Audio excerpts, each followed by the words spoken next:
Alrighty, welcome back to the Reputation Revolution podcast. My name is Trevor Young, and thank you very much for spending some time with us here today. Now, my guest today, he's a very multi-dimensional man. He's got a lot of experience. He's seen the world through many lenses, through the telescopic sight as an army sniper, through the TV lens of a globe-trotting cameraman for the ABC TV, for National Geographic and the BBC, and through smoke and mirrors as a professional magician. And we'll get into all of that, but really we're going to talk about video today. My guest is Julian Mather. Julian, welcome to the show. What did you want to be when you grew up? As a kid, what did you want to be? Oh, I know clearly because I actually drew it. I remember in 8 years old, I was in grade 3, that I drew a picture of me in a white lab coat with test tubes. I wanted to be a scientist.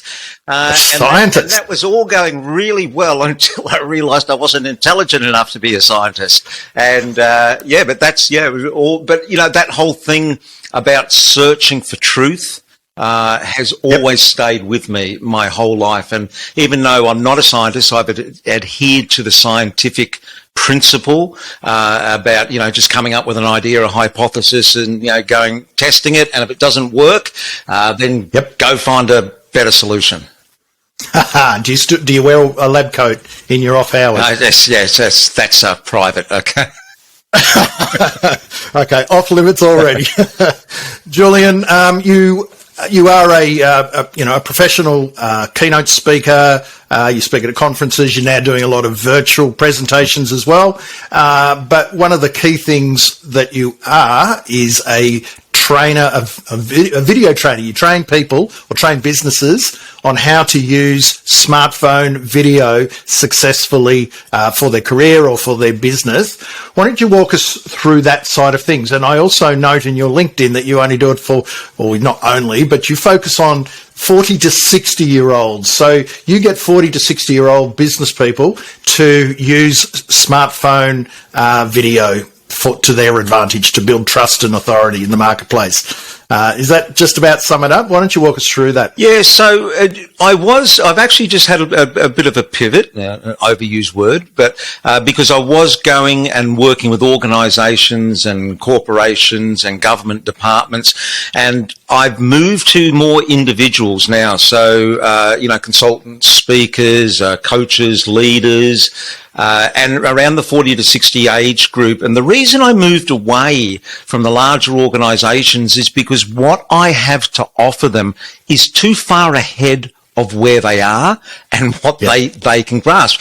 We are, video is an integral part of our communication tools. It's all about mixed media now. Of course, we're going to have to write. Of course, we're going to have to use images, but we need to have video in the stable as well. Businesses are not ready to make that change at the moment. However, individuals are. So I'm now, I'm going for the 40 to 60 year olds. And the reason I go for them is that, that's my age anyway. So I can relate to, people like you, Trevor. But also and I say we, collectively we 40 to 60 year olds, you go online and you think you've got to start using video. You will typically come up against someone in their 20s or maybe 30s, and they're young and they're vibrant, and they've got youth and looks on their side, and it's pretty dispiriting for a lot of people. And and you sort of think, well, that's okay for you because you've grown up with this new video technology, but it's different for me. So I want people the 40 to 60 year olds to be able to hear it from somebody who has lived their experience. And my experience with video was that I was behind the camera for 2.5 decades. And I was incredibly shy. I mean, I had self-esteem issues. I don't mind telling you. I mean, but, the idea of me being in front of the camera was just ridiculous in my mind. So I made that journey from behind the camera to being in front of it now. And I love being in front of the camera. But the learning out of that is that this is all skills. because I was never born with this ability. I've just put into practice a set of skills, and now I'm in the position where this is, in fact, I prefer doing this than making a phone call. That's it. And so anybody can learn this. So if you're out there listening to this and thinking, yeah, look, I mean, I just have so much trouble. I'm worried I'm forget what to say. I'm worried about what people will think of me. Like I've spent my whole, career, building a level of status. I don't want to be on video and make mistakes and have that go on the record and damage me. You're thinking in a 20th century mindset. We've moved into a whole new way of using video. The audience, the market out there is demanding authentic videos. We're tired of being, marketed to and spun to all the time. We want real people giving us straight, direct answers and information to our questions. And so you're perfect. Like if you know your industry, your niche well, then no one is more qualified than you to get on and just try to help people. So it's all about a service mindset. Yeah, taking you back a little bit to when you had to make that transition to in front of the camera, how long did that take? And a lot of people, hate being in front of the camera, and, they don't like public speaking or being in front of the camera, but they do realise that, it is an important thing for them to do, particularly if they are the brand and they're running their business. How long did it take you, and what did you do to make that happen? So it took me probably about 4 or 5 years to get comfortable. Yeah. But it won't take you 4 or 5 years to get comfortable, because I'm here to help you. I say that with all sincerity. If I had known a lot of what I know now, it would not have taken that long. And the biggest thing is the stories that you tell yourself in your own head about you and what people think about you. And one of the biggest barriers is that we all think we're actually more important than we are.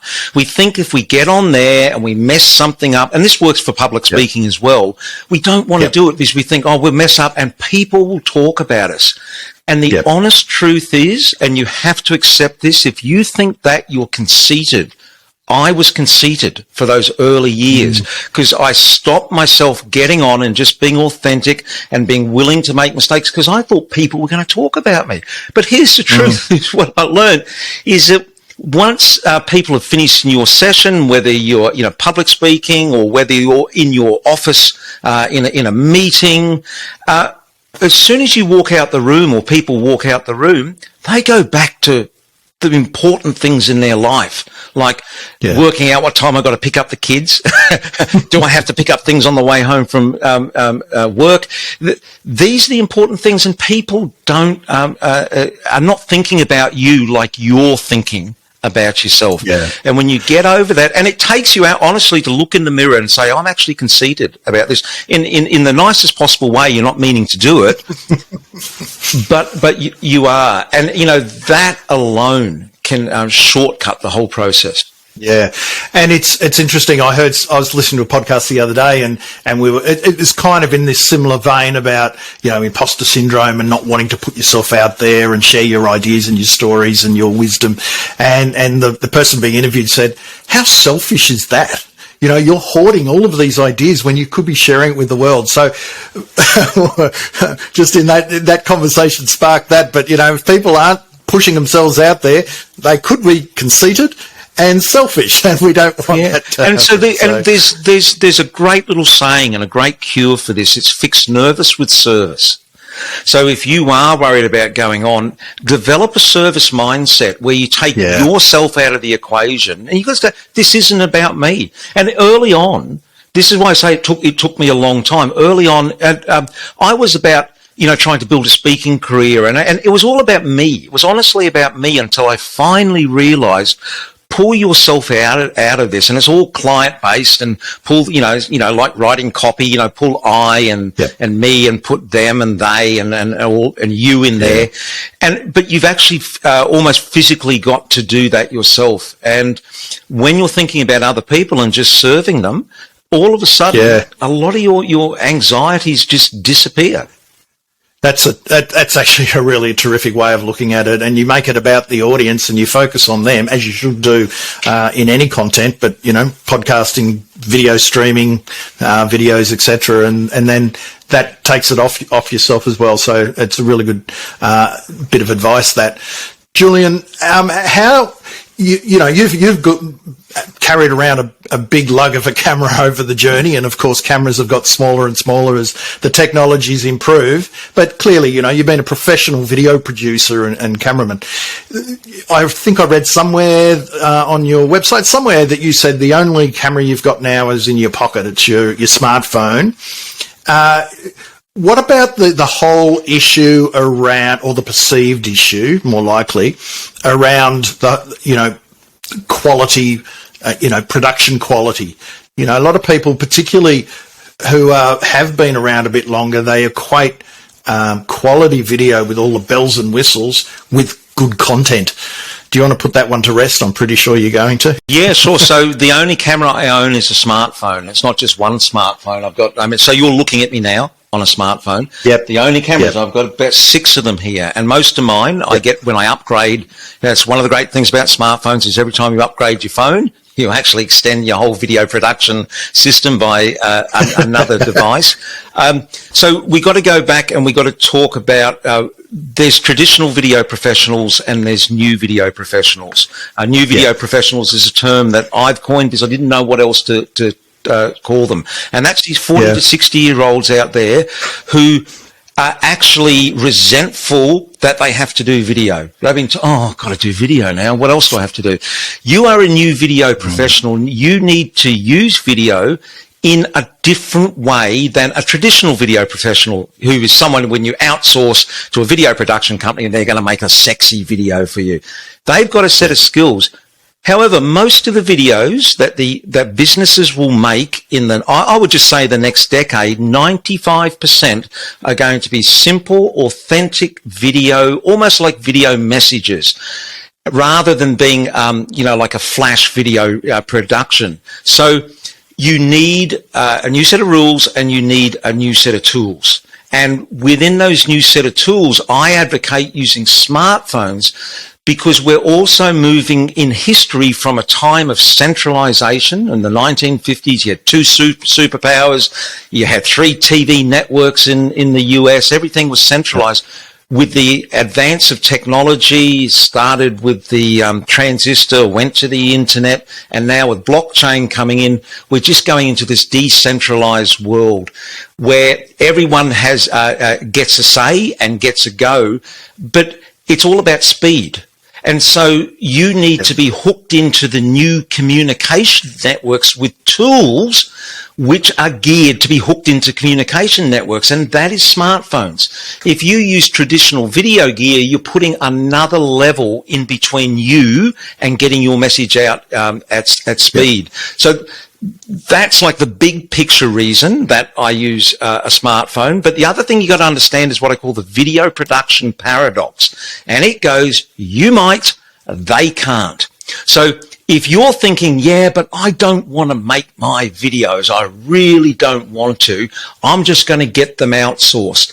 Understand the market out there is hungry for authenticity.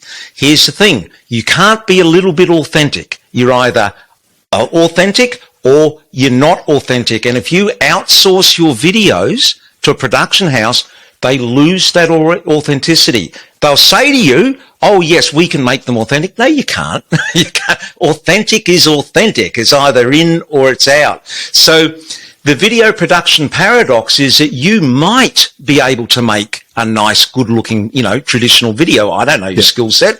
All power to you if you can.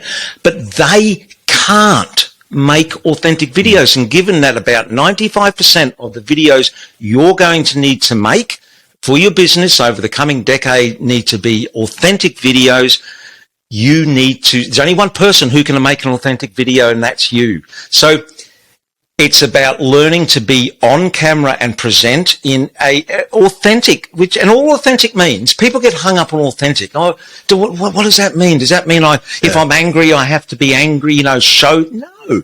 Authentic simply means that if someone met you in the street and they'd only ever seen you on video, they go, oh, you are exactly the same as you are in your videos. Yeah. That's authentic. And everyone can be that. It's not, you don't have to be like me. I mean, I get here, I talk with my hair, this is how I am. But everyone says when they meet me out there and they get me talking about this stuff, they go, you're exactly the same. That's what authentic is. So, understanding that there's this need for authentic videos, customers are demanding them now. Only one person can make them, and that's you. So, authentic doesn't mean low quality. You can have you can have it looking great, but the presentation needs to be authentic. What are the basic tools, because audio is important, lighting's important. If they've got an up-to-date smartphone, the cameras in them are pretty good. What are some other tools that people need?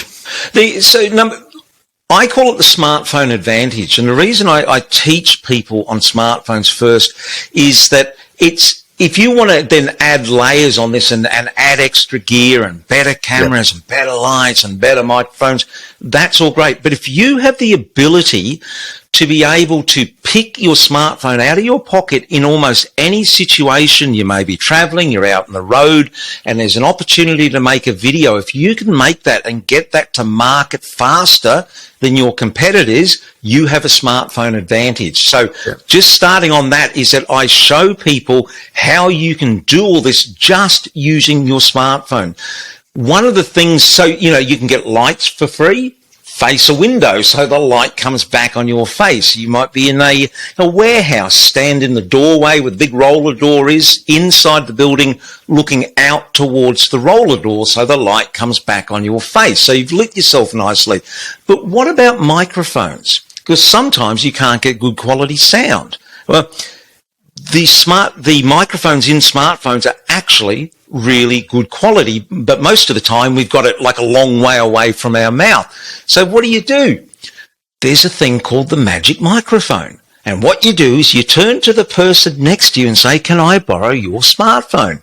And what you do is you put both smartphones on record, make sure both of them can see you, and then one of them you're going to hand hold as a microphone. But before you start, you just clap your hands, so you're recording on both phones and both pictures can see you clapping your hands. And then so one person holds the camera and records, and you have the other smartphone in your hand using it like a microphone up towards your mouth.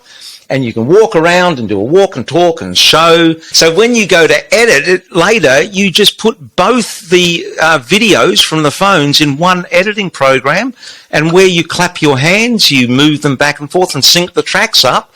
So now you have great quality sound you use the good quality sound and you use the picture. And so that way, you can get like a free microphone out there. So, but the point I'm just making here is that if you can learn all these basics on a smartphone, then we can go start adding some extra gear on. And if you do want a microphone, I'll give you my recommendation now. Get the Rode Wireless Go. RODE Wireless Go. I'm not affiliated with them at all. It is the best little microphone system. I've been doing this video now for 40 years. Sound always hangs productions up. We're always waiting for sound. This little video system, it weighs nothing. It's got a USB charger and it works all the time. It's just beautiful. And there's other things you can do with it as well. So don't even bother. Is it a lapel? Is it a lapel mic? So it's a wireless. So it's got a receiver which you plug into your phone. Then it's got a second component which is the microphone. But you can clip it on. It's got a little magnet. You can wear it, like behind your shirt. So if you want to hide it. But it also comes. There's an extra little bit called. I'll show you. You'll have to imagine if you're listening to this in audio only, but it's a plastic stick with a foam windsock on the top, but it's got a couple of grooves in it, and it's built so the little microphone slides in the top, and you put the little foam windsock on, and now you have a microphone that looks like a sports, if you can imagine a news or a sports broadcaster. Yep. And so if you had a person that you wanted to interview, you now just can go back and forth with the microphone, or you can pass it around a group of 5 people, and you get beautiful sound. It's light. This whole system is the best, well thought out sound solution for the average person that I have come across. Go get it. Fantastic. Love it. Excellent. And sometimes I guess if you're by yourself and you have to do it in selfie mode, there's no shortage of little tripods and that you can hang on to and use it that way as well. Yeah, look, there's all little things out there. I just use, there's little selfie sticks now. They've got a little tripod in the handle that just folds out. They're great. But it's the easiest way that if you're out and you're standing and you want to get the camera up to eye level and have it sitting on something, is to put a chair on top of a table, and then whatever is around, could be a waste bin, could be a pile of books, just build that up to eye height and then balance your camera on top of that. The best thing, if you can get one, is a takeaway coffee cup, a paper coffee cup. Saw a groove in the top of that with whatever you can find. Doesn't need to look pretty. Just a slot, and you put your smartphone in there, and it's beautiful. So solid. Mate, DIY the whole way. So people haven't got an excuse not to do it because the tools are there, the quality can be amazing, and this is the thing. It doesn't need to be perfect straight away. Don't get perfect get in the way of getting it done. Yeah. And then if you do get, into it a little bit more, it's not an expensive, thing to go a little bit better in quality with some, lights and mic, as you just mentioned. And then, if you want to, you're really into it now, then you can go and better cameras and everything. But it still comes down to what you're going to say and, to be able to say it quickly if you want to, because, I know some people who do live streaming and stuff like that when they're out and about in, each morning. And it's great because it's raw. It's, what you see is what you get, but you're getting their riff at the time, what's on their mind, what they're thinking about. And, that's the power, isn't it? It's actually more being consistent rather than just do one every 3 months, have them coming out weekly or something like that. Now, can I turn your attention to LinkedIn? Because you're doing a lot that I see. You pop up in my feed on LinkedIn all the time, and the quality of your stuff's really good. What's your strategy around LinkedIn at the moment, and how's it working for you? Because what I'm seeing is, you're doing interviews with people, you're getting these, documents where people swipe across and get a little story. What's your overview of LinkedIn currently, and what's your strategy around content for it? Yes, I'm far from a LinkedIn expert. I mean, I go to other people for them to help me. But what I've learned is that there was everything changes really fast. Number one, so video a couple of years ago was LinkedIn wanted video, so they prioritised video. They gave it a boost. But now it's gone off the boil. I get less views on my video content than I do on image-based content. So my strategy is about mixed media. I love video, but it's not the be-all and end-all, and different people like consuming different types of media. So general rule of thumb is, keep it as short as possible. I mean, I generally don't put anything up over about 2 minutes. I mean, occasionally there are, but short videos.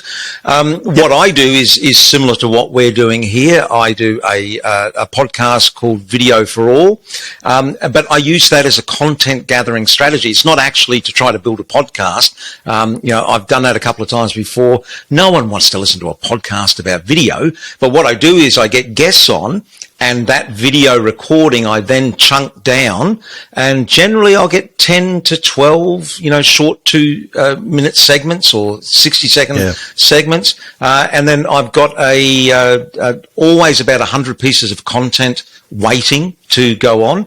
I post now on Monday, Wednesday and Friday. And generally I'll do 2 videos and 1 little slide deck. So a slide deck is simply going into Keynote or PowerPoint if you're on PC, and making up 6 or 7 or 8 little graphics each with a bite-sized message. I call them 20-second lessons. They come up as here's a 20-second lesson. People seem to be willing to give you 20 seconds of their time, but have clarity, and so take them through with a lesson at the end. And they're well received. But it's about mixing it up. And I'm trial and error like everyone, Trevor.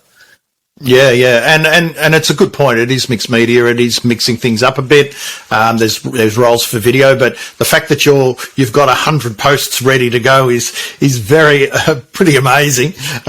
It's in terms of that too. I mean, clearly there's a lot of repurposed. So if you did one interview that you're talking about, sort of the podcast interview, which is video, how many grabs per interview would you get? I'd say 10 to 12, sometimes more. But what I'm learning, I'm learning as I go with this, as well as I structure my questions. If so they're standalone, little standalone, and not to talk over people. So if you don't talk over people and you leave a little bit of just a gap, a little bit of air, people don't mind silence for a second or two after. It makes easy cut points for those as well. But I use a software called Content Fries. Like in fries, as in, do you want fries with that? It enables you to upload a piece of video and then chunk it down into the short pieces, then to also add the captions, to put it with a template around it, and then also to add automatically an intro or an outro. So I've got a new book coming out called Press the Red Button. So all the videos at the end have a little 5-second, just a silent, little ad for, promotion for this book that's coming up. Fantastic. Yeah. Content Fries. I'll check that out. I've not heard of that one. There's a few of these ones, our platforms out now where they've got AI doing the editing. I haven't tested any of those, but AI is popping up all over the place, and that'll be an interesting thing to save you having to, editing can be quite tedious sometimes. So if you can get a bit of a hand from the robots, then that's not a bad thing. Before we finish up, Julian, I'd love to chat about, here on the Reputation Revolution, we're not about, focusing so much on a niche that you don't talk about other things. And I think certainly in online marketing and personal branding, people say you've got to do this one thing and one thing only, but we're human beings and we're three-dimensional, and particularly if we've been in the trenches for quite a while professionally, we've got, other points of views and philosophies and perspectives on life. Now, what I like about what you're doing currently, and it's a theme that goes through in and out of the stuff that you do, but it's also about this whole notion of reinvention. Now, clearly there's an indication of that from the start, where we talked about you being a magician and a sniper and a cameraman for the ABC and the BBC, etc. And now you're a keynote speaker and training people on video, and also an author, etc. What's your riff on reinvention? Why do you want to push that out there? What sort of, response do you get when you go off video and start talking about, a side theme? Yeah, there are two things I know really well: video and change. And to me, they go hand in hand now, because this is, everyone knowing that they have to get on video means they're in for a change. I've just found out, I think I have, got the change gene in me, and I've been over the last couple of years trying to work out and articulate what, that means. And what I've learned about myself is my love of learning is greater than my ego. So, I just love learning new stuff. I actually get into a state of flow. With time just, dissolves when I'm learning, and I'm willing to take on a beginner mindset, which is most people aren't, because we, go through, it's all about status. We build up with the status and we don't want to lose that. But I've worked out that I enjoy the learning so much that I'm willing to trade my status for it and go back down the ladder to ground zero, square one, whatever you want to call it, and start my way up again, because just, having to relearn, to me, excites me. So, Alvin Toffler, he was a futurist, a writer back in the 1970s, and he wrote, "The illiterate of the 21st century will not be those who cannot read and write. It'll be those who cannot learn, unlearn, and relearn." And he was so on the money now. And to me, he was a genuine futurist. He was a genuine futurist. And that is the key, is you now, above video, more than I teach people video, so the way I teach people video is that it's in different segments, but one segment is called Fearless and Famous, and that's about unleashing your inner video star. And I will not work with you until you've convinced me that you have committed that you will, be willing to go and make to go on camera. So it's a decision that you need to make, that you have clarity in your message. And then you're willing to apply yourself to the craft. And so that's a module before we even get into making videos, because without that, all I get is excuses from people. I have more people I've worked with who have not made videos than made videos. And that, I'm willing to say that it's not a reflection on what I do. That is the human condition. Being on video scares people witless. You think people don't public speaking? Being on video is worse, because it's like public speaking, but you're on the record and you have to watch yourself over again. And so, there's a lot of resistance to that out there. Now, so this was all about change. So this ability to develop a mindset now of being able to learn, unlearn, and relearn. And that just takes a whole change in your perspective as well, because the way information is now, when we came out of school, you went to university, and you got this body of knowledge because that was what you traded off. So it was almost like a lake, but information now is a river. It's just constantly flowing and changing, where you can just dip in on Google, get the information you need at the time, and then new information is coming and you just dip in. So you don't need this reservoir of knowledge. So just changing the way that you approach learning is very important. Love it. And the thing too with video is, just going back onto that for a tick, is the opportunities. Now, I know we talk about video a lot and everyone's saying everyone's got to be on video, etc. But because it is, as you've just said, there's this mindset issue that a lot of people have that they don't work through. If you can, and you will shine out, because there's really not that many people doing videos. So the opportunities that come from it to share your story, your ideas, your message with the world. Thought leaders are communicators, really, and they want to bring people along for the journey and explore ideas in public and that sort of thing. So the opportunities there are great once you get over that sort of, I guess, that hurdle. And as you said at the start, may be of service, and that's a great way of doing it. Can I give you just very quickly a quick way, a low-risk way to get in and start using video, and for you to experience how powerful authentic videos are? So what you do, there are these video messaging apps now. Go and check out Loom or Vidyard. They've got free. Just go and check it out. It works on your browser, works on your webcam, works on your phone. You're just going to make a video message. You press the red button, you speak, and you at the end you hit stop, and you can email the message to someone or send it in LinkedIn messages. Choose 10 people, and 10 people you just want to say thank you to, or that that they've influenced the way you think about something, or just choose 10 people and make a short 30 to 60 second video. Just want to say, Trevor, your Reputation Revolution podcast, I've been listening to it now for about, 18 months. And, I've never said to you that, I've got some great information out of that. I just want to let you know, keep it up. You're making a difference. See ya, hooroo. That's the sort of video you make.